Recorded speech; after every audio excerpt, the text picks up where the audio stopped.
Hi hello friends, chicken curry సింపుల్గా చేసే chicken curry చూడండి ఎలా చేస్తున్నాను. ముందుగా ఉల్లిగడ్డలు వేసుకోవాలి. నెక్స్ట్ ఆయిల్ వేసాను. ఆయిల్ వేసాక బాగా కలుపుకోవాలి.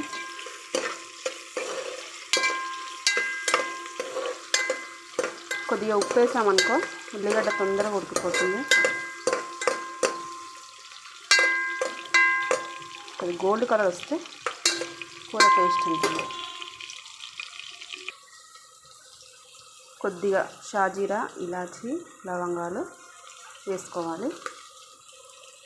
వేసుకున్నాక కొద్దిగా కలపాలి. ఎందుకంటే చికెన్ కొద్దిగా వాసన వస్తుంది, నీసు వాసన. మసాలా వేస్తే కొద్దిగా స్మెల్ అనేది రాదు. నెక్స్ట్ కొద్దిగా పసుపు వేసుకోవాలి.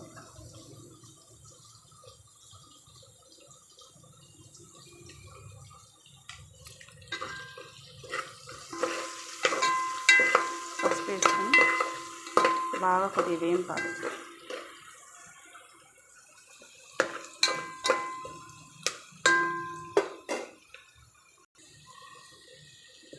నెక్స్ట్ అల్లం వెల్లుల్లి పేస్ట్ వేసుకోవాలి.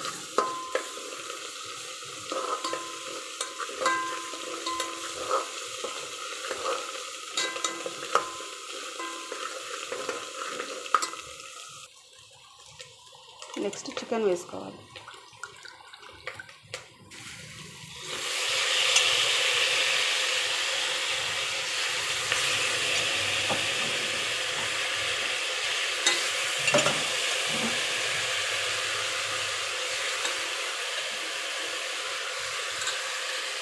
బాగా కలపాలి. ఇలా బాగా కిందికి మీదికి కలుపుకోవాలి. కలుపుకున్నాక ఒక 10 minutes వదిలేసేయాలి దీన్ని. ఇక్కడ ఏంటంటే ఉడికేసరికి కొన్ని నీసు వాసన అనేది అయిపోతుంది. నెక్స్ట్ టమాటాలు వేసుకోవాలి. టమాటాలు ఓన్లీ గ్రేవీ కోసమే ఎక్కువ వేసుకున్నాను. గ్రేవీ ఎక్కువ రావాలి కదా.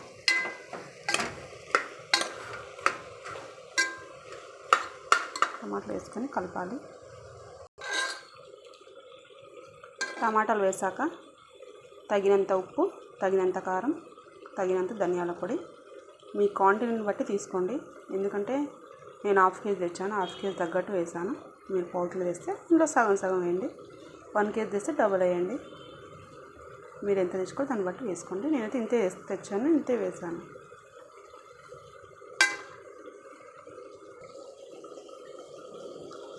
నెక్స్ట్ కొత్తిమీర, పుదీనా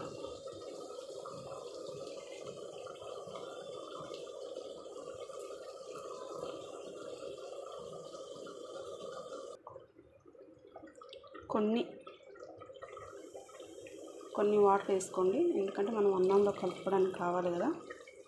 తగినన్ని వాటర్, కొన్ని ఎక్కువ ఏం లేదు. ఒక 10 minutes మూత పెట్టి ఉడికించామంటే ఇంక అంతే, అయిపోయి చికెన్ కర్రీ. వేడి అన్నంలోకి వేడి చికెన్ కర్రీ. చూడండి, వేడి చికెన్ రెడీ.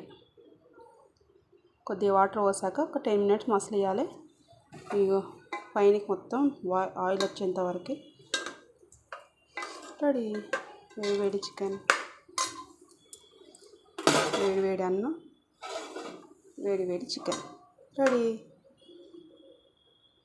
ప్లీజ్ నా ఛానల్ని సబ్స్క్రైబ్ చేసుకోండి, లైక్ చేయండి, కామెంట్ చేయండి.